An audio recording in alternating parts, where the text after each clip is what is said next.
అంటే మనుషులు కన్న తర్వాత అనేక రకాల సమస్యలుంటాయి కదండీ!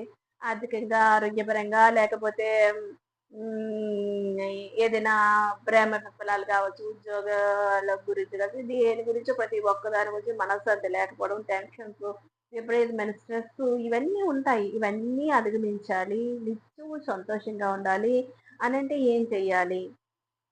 అనేటువంటి సందేహం అందరికి వస్తది. అయితే ఏంటంటే భగవంతుని ఈ దేవుడిని పూజ చేయండి, ఆ దేవుడిని పూజ చేయండి. మీ సమస్యలన్నీ తొలగిపోతాయి. మీ సమస్యలన్నీ సాల్వ్ అయిపోతాయి. ఆ మంత్రం జపించండి, ఈ మంత్రం జపించండి. తర్వాత ఇంత ఖర్చు పెట్టండి, అంత ఖర్చు పెట్టండి. అనేటటువంటి రకరకాలైనటువంటి యూట్యూబ్‌లో చాలా రకాలైనటువంటి కథనాలొస్తున్నాయండి. కానీ ఈ కథనాలన్నిటికీ చెక్ పెట్టేటటువంటి విషయం నేనొకటి చెప్తాను. అదేంటంటే ఆనందం, సంతోషం ఇంకెక్కడో లేదండి. మనలోనే ఉంది. అదేంటండి అలా